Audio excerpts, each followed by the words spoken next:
Hello, everybody, and welcome to the music writing, ranking, and reviewing podcast we like to call Music Meltdown.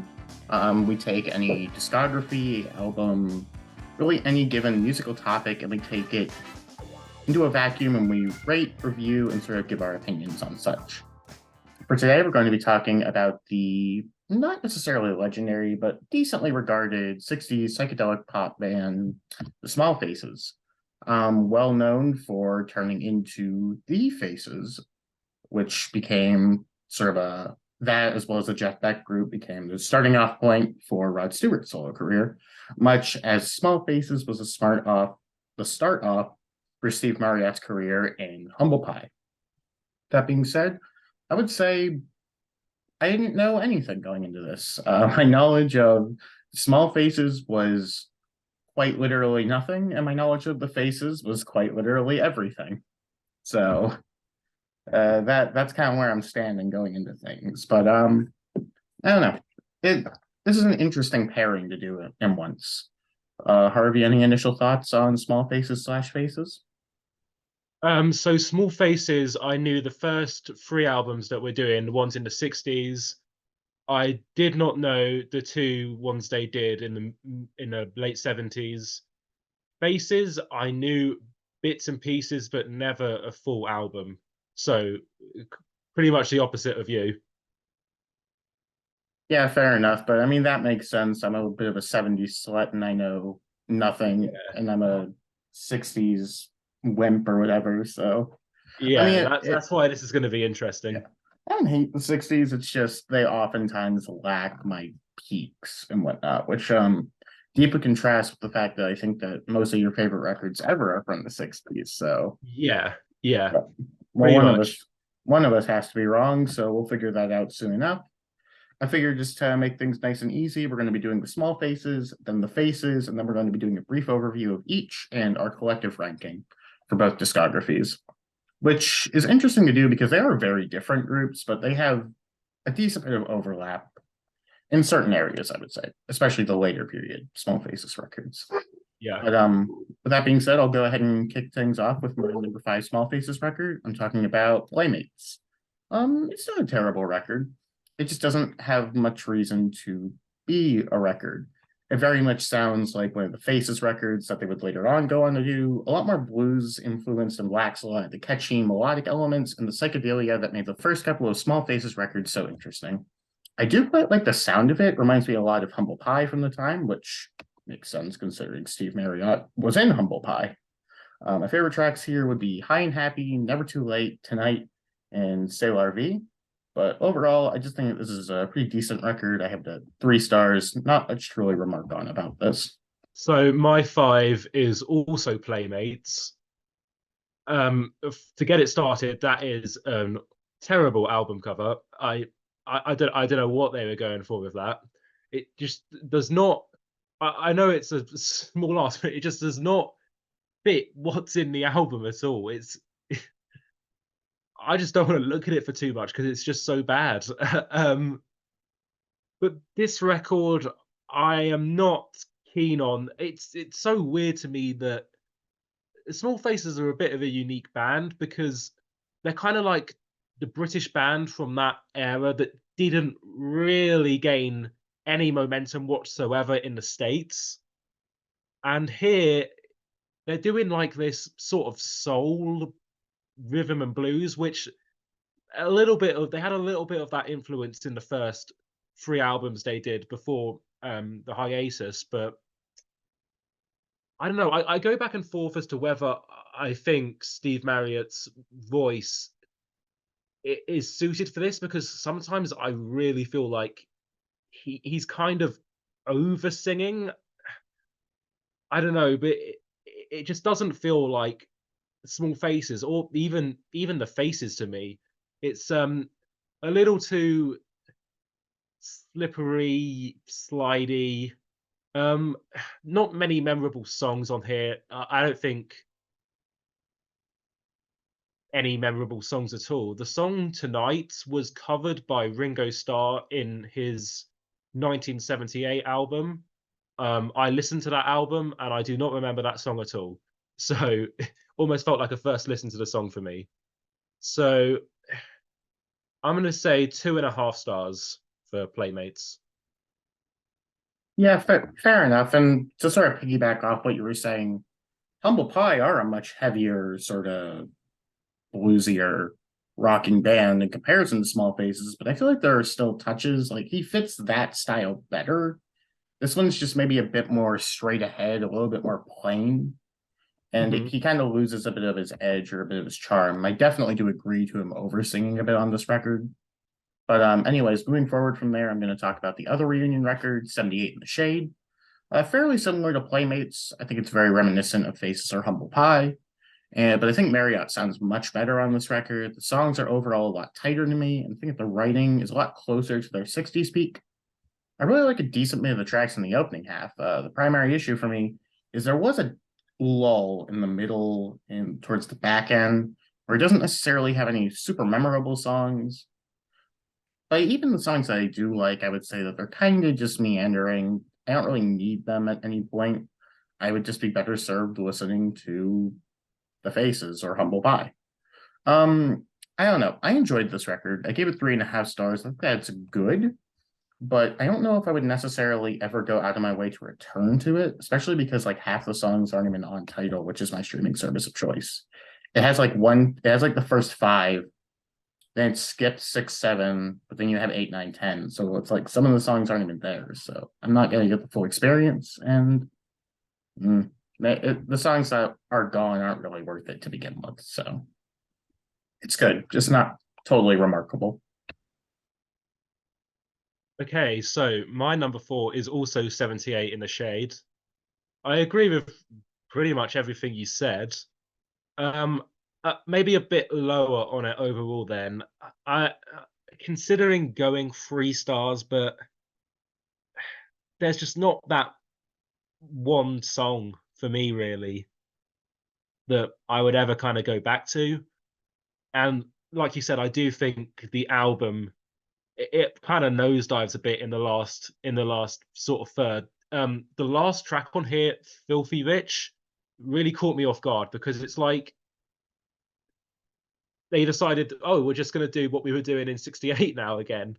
It just seems so out of place and not even good. Like the stuff they were doing by that is it is a lot clearer, I feel, and I do think Marriott sounds better on this. But yeah, not too much stuff I'm enjoying it. A little stereotypical for the genre, I'd say. I don't think they're putting much of a twist on what they're doing. It's kind of like they just heard Young Americans and thought, let's do that. So 2.5 stars, almost 3 stars. Yeah, fair enough. I think that it's enjoyable as a 70s rock record, but past that, it doesn't have the sort of memorability that I would say most of their 60s records do. But I'm gonna do a hot take here. My number three is going to be Ogdens on Flake. It's fairly controversial to have this one below the first two, but I still don't have much bad to say about the record. I think it's a fairly enjoyable batch of psychedelic pop. However, I just think that it lacks the highs of the first two, and it just isn't as fun a record. The first two feel a little bit more loose, a little bit more rocking, a little bit heavier in a sense in comparison to this one. And I think that that's what gave them a lot of character, a lot of the edge that sort of set them aside from like, just being sort of a Kinks or a Beatles stand-in for the time. Despite that, there's some pretty solid cuts here. I really like Afterglow, Lazy Sunday, Rolling Over, and The Journey. But I just feel like, because I hear this record gets so much more acclaim and praise in comparison to the first two, I just didn't necessarily see much in terms of growth. And if anything, they were just stepping away from what I really enjoyed with the group. I still do think it's good, and I have it at 3.5, and I could see it growing if I gave it a re-listen, but as of now, it's my least favorite of the decently regarded Faces, small Faces records. Okay, so my number 3 is gonna be the debut, Small Faces, which they've have two self-titled albums. There's the one in '66 and the one in '67. This is the one in '66. Kind of, to me, a bit standard for sort of a British band in this era. A bit like I'd say, kind of a less reckless version of the Who, a little bit. But I really like this album. I think it's got a lot of energy.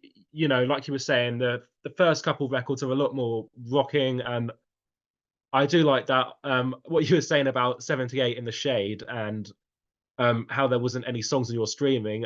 For me, I had to cut the album and find "Don't Stop What You Were Doing" elsewhere. So that was annoying, but I did enjoy I did enjoy the album quite a bit. I know I said they were a slightly less, more reckless version of the Who, but I feel they've still got the same energy levels. You know, it's I don't want to say it's power poppy, but sort of the way the album plays out, it's sort of very quick songs. You know, doesn't really give you much breathing time, and you know, I feel like that can usually go either way. But I feel like on this, as a debut record where it's a young band just showing off their energy, I feel like it works pretty well.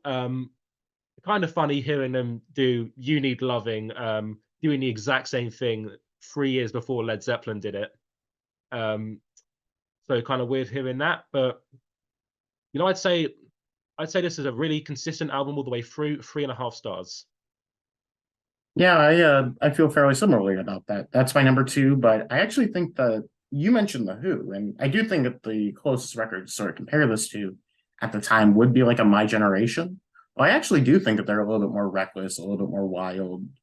My Generation, it's a good record, but I feel like everybody talks about the sort of energy and the sort of youthfulness on it. I don't know. I think that it maybe gets a little bit oversold, and this record is maybe a closer representation of that. To me, it's a really interesting take on psychedelic pop, and in comparison to a lot of Humble Pie stuff, I think Steve Marriott sounds perfect here.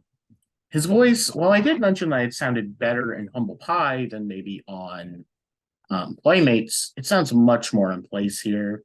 His writing and more soulful delivery really blend greatly into this pop style that they work within. And there's just plenty of really solid songs across the record. Stuff like You Better Believe It, One Night Stand, Don't Stop What You're Doing, and Shalala Lee, along with many others. And like I was mentioning earlier, they're a bit heavier, a bit faster. Maybe they could, I actually didn't think about it, but I do think that you're right. It does have a little bit of power pop influence, I would say.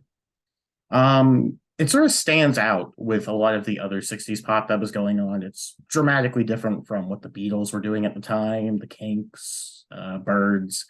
It's very segregated in its own sense, and it kind of makes sense why it wouldn't cross over as much into the US because it's just so different and has its own sort of, it kind of exists in its own world in comparison to a lot of other pop that was going on there. I'm giving it 4 stars. I think that it's a really good record. Okay, so my number two, I also have it 4 stars. I've got their second album, the second Small Faces album. I'd say this is pretty much what they were doing in the debut, but better in almost every single way. It's sort of like a kind of sugar rush album. Like I was saying with the first one, I'd say this is, you know, maybe you could say the sort of starting point for power pop. I don't know, maybe a bit of a big claim, but it's just sort of just keeps going and going and going. No song overstays their welcome. You know, it's just not an album that requires lots of sort of deep listening. It's just sort of just put it on and enjoying it. It's only 29 minutes long. It's just quick to the point, good songs throughout. I pretty much like all the songs on here. The album's pacing sort of reminds me an album from an artist that I know we both like, Get Happy by Elvis Costello, which I don't know, it's just sort of the way that they're just sort of just going through the track list. It feels like not a single breath's taken, you know, and I'd say it's far more animated than the first album. Yeah, 4 stars. Like it a lot.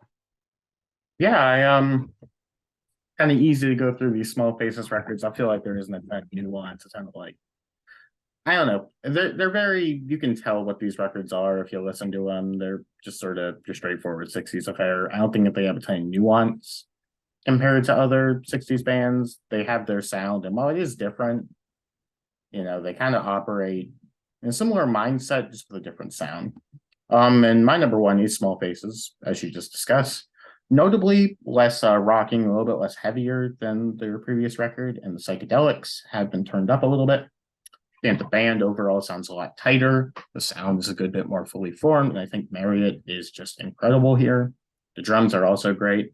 I love the song Something I Want to Tell You, Things Are Going to Get Better, Green Circles, and All Our Yesterdays. But my favorite track would have to be the closer, Eddie's Dreaming.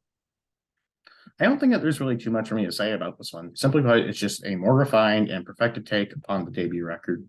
I would add a decent 4 stars. It's a pretty damn solid pop record across the board. Just not really my style. Very few 60s records really get to that 4.5, 5 star thing for me, which is a 9 or above. So I don't know. I don't feel that like a 4 is bad at all. It's just this style, it struggles to get above that for me. So it'd probably make my top list in whatever year it came out in. What was this, 67, 68? 7, yeah. Okay, then maybe 67 is a weird year for me. 67 is one of my favorite years. I think there's just so many amazing albums in that year. For sure. Yeah, on the offset, if you're more into the 60s sound, 67 is, Of course. it's insane, but I don't know, just not really what I immediately gravitate to. So Okay, so my favorite Small Faces record is, as you may have figured out by process of elimination, is Ogden's Nut Gone Flake.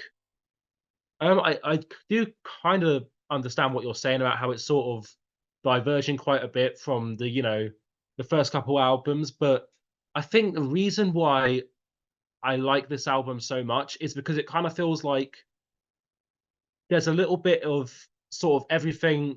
So this is 1968. There's sort of a little bit of everything that was going on at the time that I like. It's psychedelic, rock, kind of pop, a little folky, a little, I wouldn't say baroque, but it's got a few of those elements in there. It's humorous, quirky, a little surreal, you know. And I think this album actually has their best songs.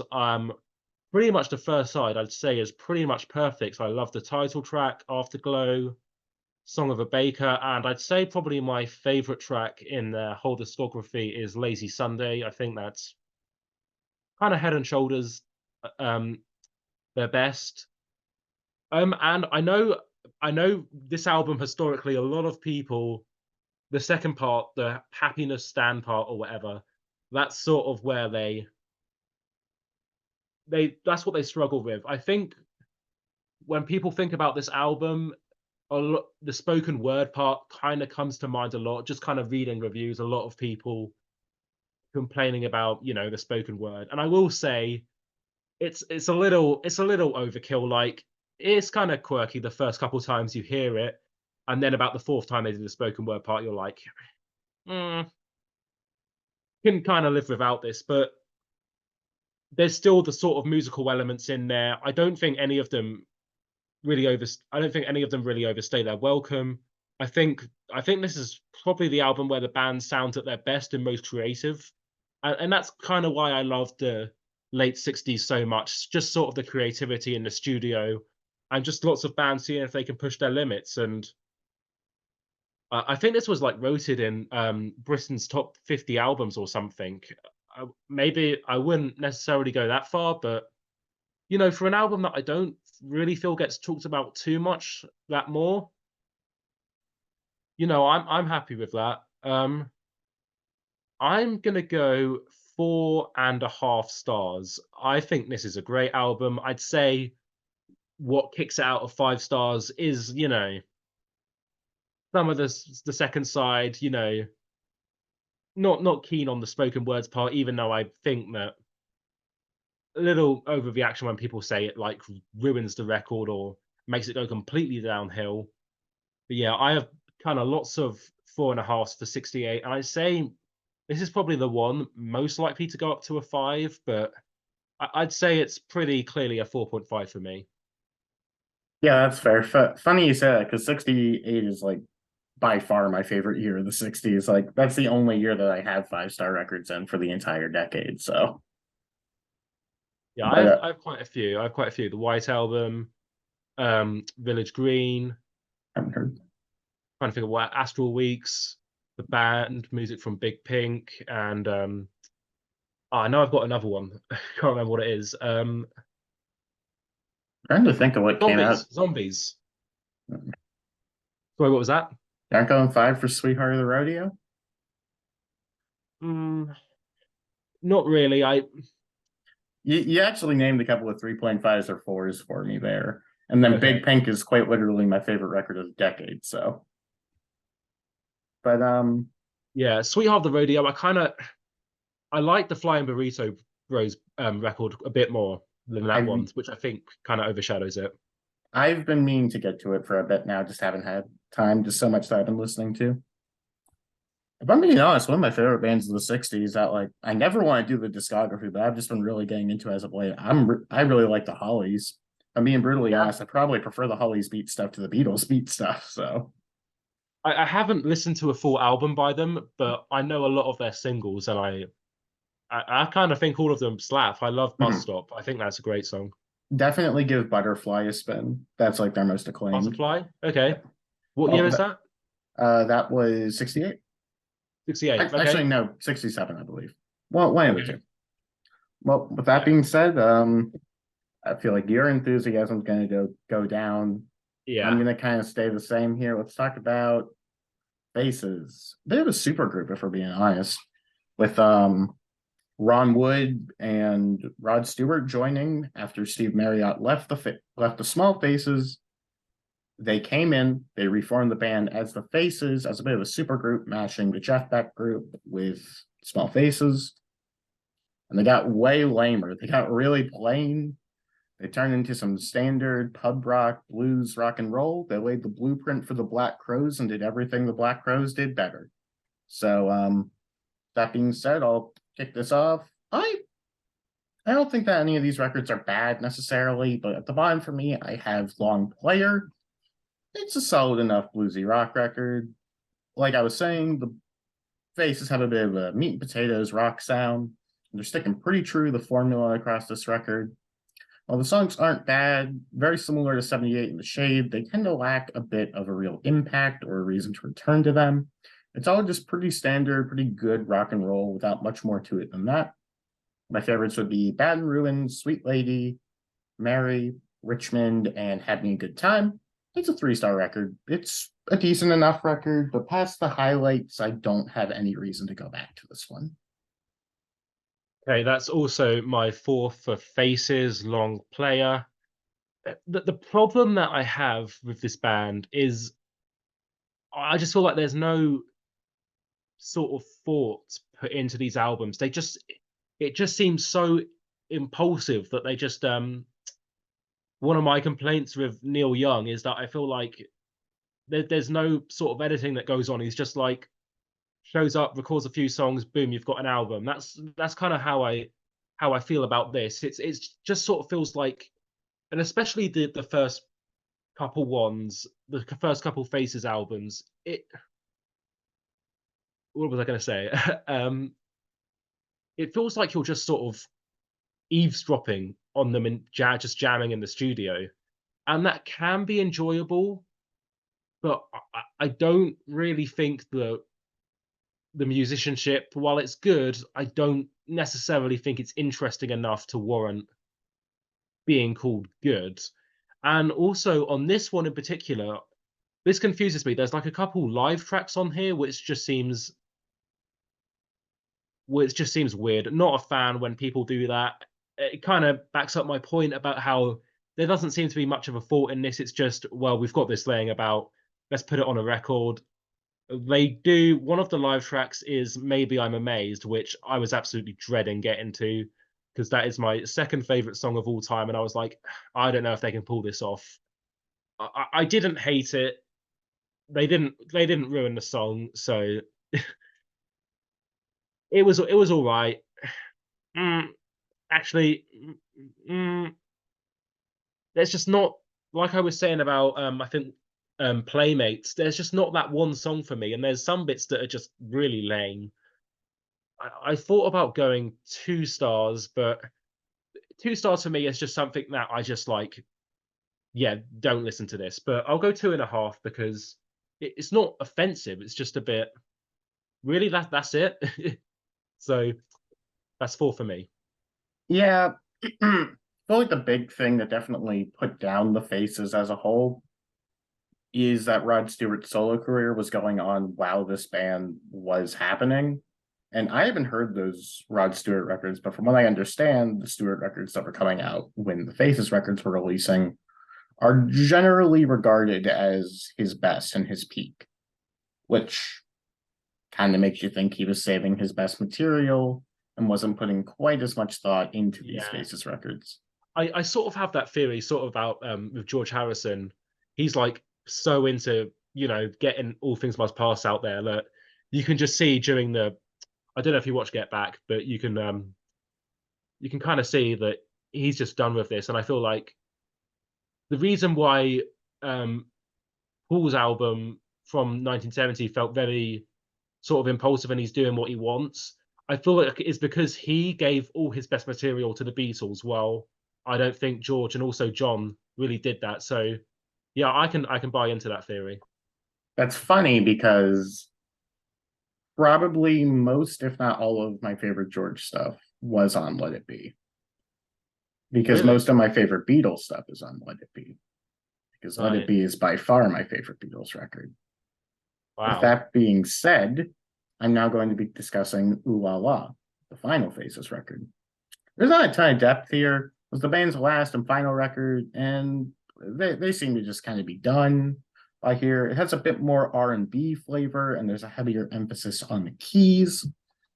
But my primary issue is like what I said with Long Player, they're just sort of operating the standard bluesy bar rock sound of the Faces. And while they're quite good at it, and they clearly have a talent, like I mentioned, pretty much everything that the Faces did were what the Black Crows ended up doing, improving, and ended up proving why the Faces were so good, in my opinion, because they didn't do it half as well. But their albums are kind of hodgepodgey, like you're saying. Just sort of throw all your bread into the basket and see what's good, see what's not. My favorite songs here would be Silicone Gone, Cindy Incidentally, If I'm on the Late Side, and Just Another Honky. I do give this record 3.5 stars, though. I think it's good. I think it's listenable. I would happily put it on and just sort of drift off, but it's nothing incredible to it, which is kind of just how I feel about most Faces material as a whole. Okay, so my number 3 is the first Faces album, First Step, and I'll stay at 2.5 stars for this. My my thing with another thing with the Faces is you see who's in this group. You've got obviously Rod Stewart, you've got Ron Wood, and I just think they can do better. This album in particular, I think this album is the recording sounds bad. It's too like muddy and sort of grimy sounding, and again, it just feels like they're just sort of like it's too impulsive. They're just like, oh, whatever we'll do. Like Rod Stewart's got a banjo about, or whoever's playing the banjo in one track. Let's stick that on there. Um, like I was saying again, just sort of jam sessions that got cut to tape. I'd say it's a jam session I'd like to be at, but not something I want in an album. Um, oh, hold on. I'll put this above Long Player because I really do kind of like the song Flying, and it doesn't have those live tracks that just kind of feel so out of place. So number 3. Yeah, I like that record a good bit. That's my number 2. And weirdly enough, it seems like they actually started with the most diverse record in their catalog. This one borrows a ton from R&B and soul while having a bit of harder rock, stuff like Rod Stewart had been doing within the Jeff Beck group. And it leads to a really unique blend that you don't really see on any Faces record as fully developed as on this one. There's touches of it on Ooh La La, but I wouldn't say that it's nearly as defined as on this record.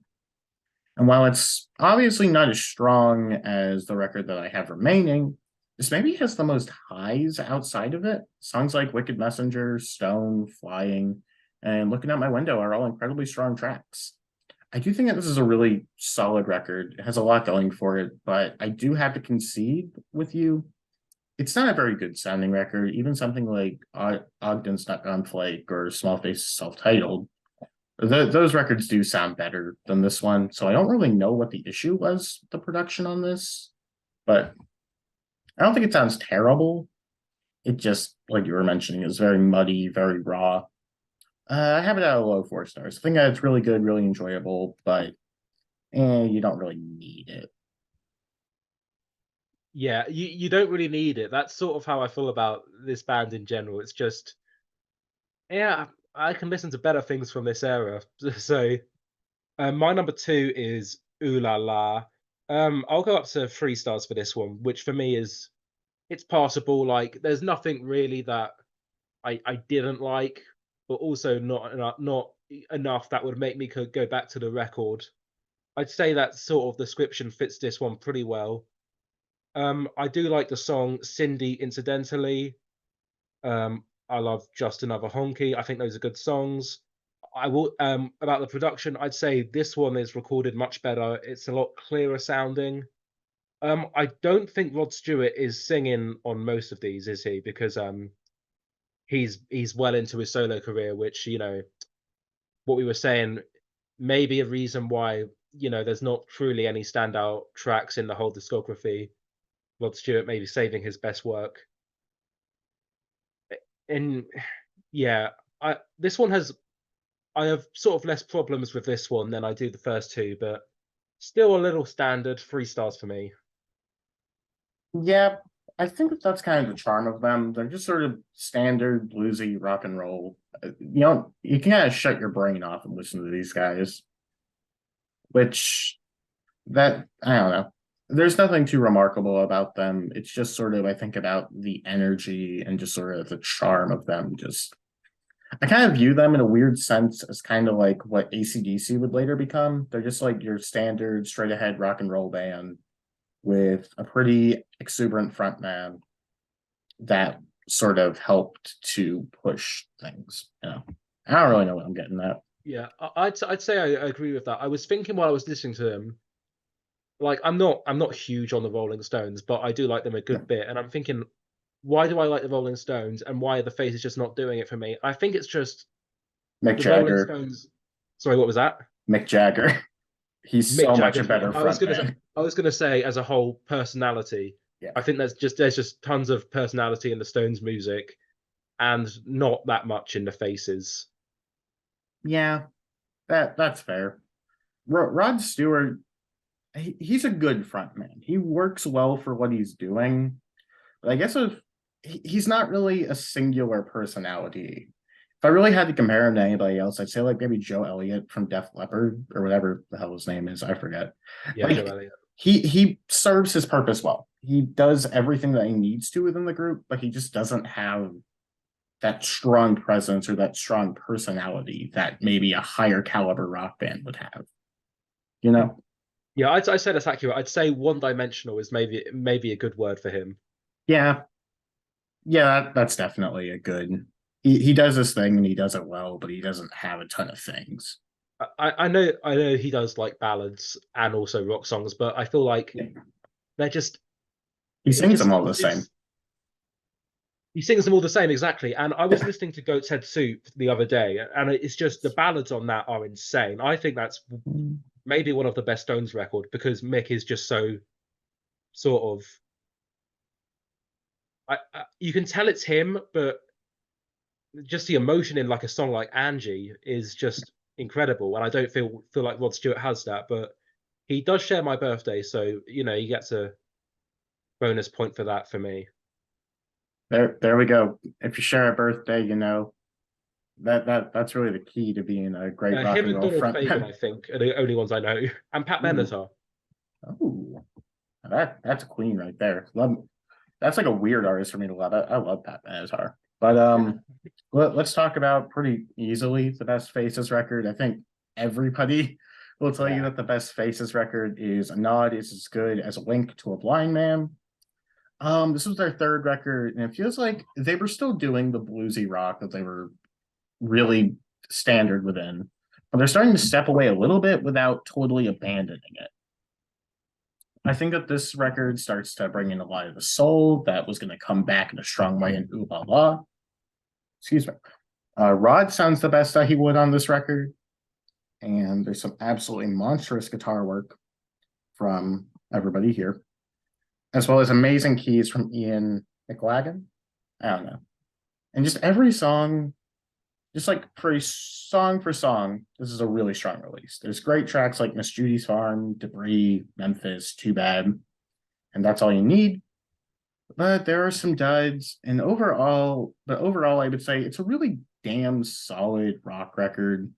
And I don't know, this is one of those records I would put up there with like just like a really great hard rock album, stuff like Toys in the Attic, and like definitely not Van Halen one, but that's the best thing that's coming to mind. It's like a really, really strong hard rock record, but you don't have to think that hard about it. It's just sort of Yeah. it is what it is, and it's really good at that. So that is also my number one. I'd say you pretty much summed it up perfectly. I think it's easily their best record. I think it's got easily their best songs. I'm going through these songs, there's not like a single high point, I'd say, but I'd say everything is pretty good. Like you were saying, I think that Rod sounds the best on here. I love the guitar work, love the keys. I'd say this one maybe has. I know you were saying First Step, but I feel like this one I can kind of agree with that. But I'd say maybe this one's kind of a close second. It's got sort of the hard rock, the blues, a little boogie rock in there as well. Yeah, I'd say it's easily their best record, and I'd say it's the only one that I'd maybe think about going back to again. 3.5 stars. Yeah, I don't know. I don't think I'm really going to go back to any of these records that much, if I'm being honest, because with the Small Faces, I'm basically never listening to the 60s. And with the Faces, I'd just rather listen to like an Aerosmith or a Van Halen or something to that accord. Or better yet, just not listen to fucking hard rock because that's not anywhere near like my favorite thing. Yeah. But with that being said, the overall ranking kind of places itself at the bottom. I have Long Player, followed by Playmates, Ooh La La, 78 in the Shade, Ogdens Not Gone Flake, Small Faces, First Step, and Not Is As Good as a Link to a Blind Man. And the number one is Small Faces for me. Okay, so my full ranking of all 9 of them. Number 9, 2.5 stars, Long Player. Number 8, First Step. Number 7, Playmates. Number 6, 78 in the Shade. Number 5, Ooh La La. 4, A Nod Is As Good as a Wink. Number 3, Small Faces 66. Number 2, Small Faces 67. And my favorite of all of them is Ogdens Not Gone Flake. Yeah, I feel like this was an interesting discography for me to do because I was interested in the Small Faces going into this. I thought that they had something that was kind of elusive about them. Even other sort of 60s British pop bands, like you were saying, they did get popular. They had at least some minor success, but for whatever reason, the Small Faces seemed to be totally neglected in the crossover from the British invasion, which I kind of see why. They're different enough from the bands, but have enough similarities to where like you could maybe see a fluke hit or two, but for the most part, they do seem very definitively English and just like they very much appeal to a certain market that maybe didn't cross over as well at the I'd time. say also, when did they debut? It was 66. Like, that's Mhm. sort of like a couple years past when all the big British bands got in, like Yeah. Beatles, Stones, Kinks. I think the Who were a little later, but they still got in there. The Zombies got in Yep. there. The Hollies got in there.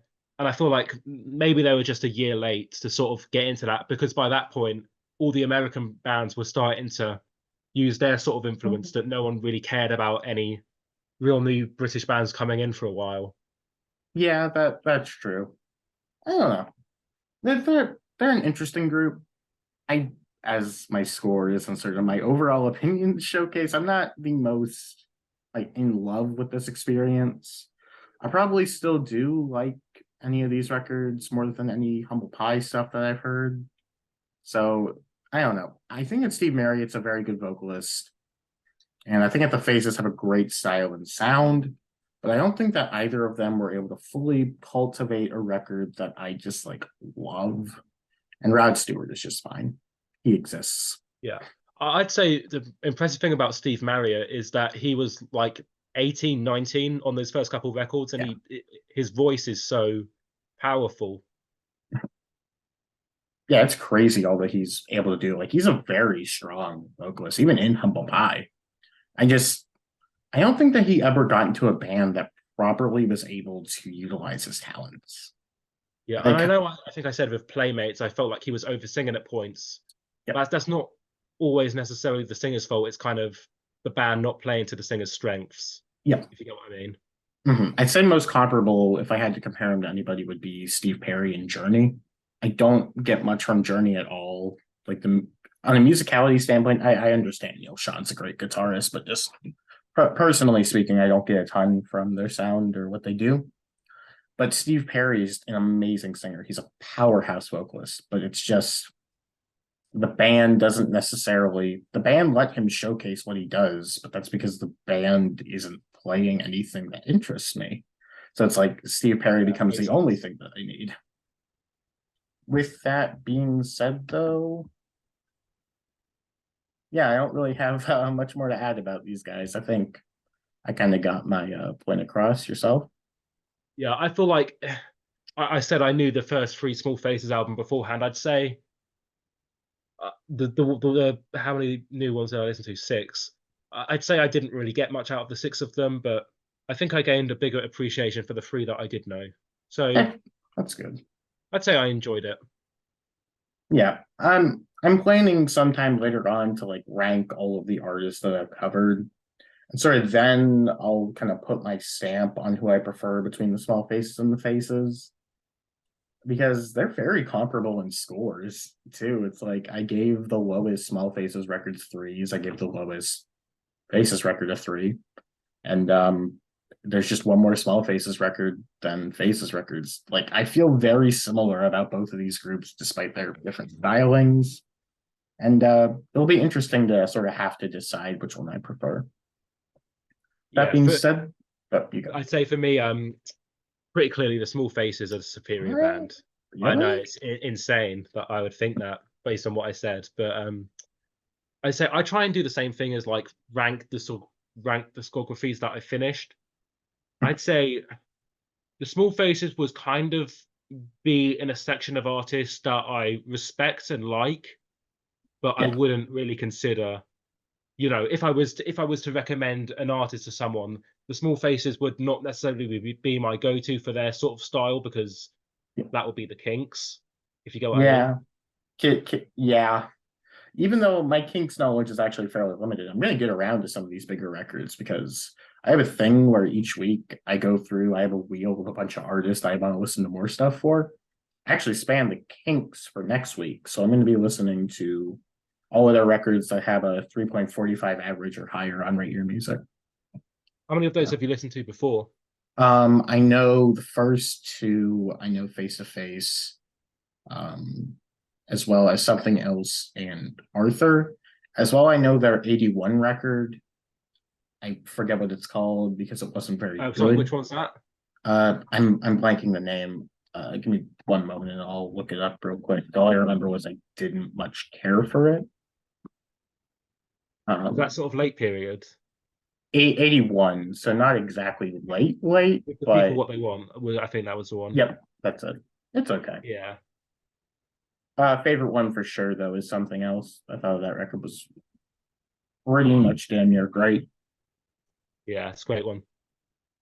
But yeah, with I feel that like if being you're more into the 70s, I don't necessarily think you'd like when they sort of got really weird and did all these like concept albums that were just so overblown. But I'd say if you haven't listened to Lola and Muswell Hillbillies, I'd say those would be good listens, as well as the studio tracks on Everybody's in Showbiz. Unfortunately, they kind of ruined it with the live part, but I'd say the studio part of that album is really strong. Okay. Yeah, I'll send you the list of the records that I'm looking to check out. Okay. As well, I'm going to be doing my listening for Roxy music, which I'm really excited for.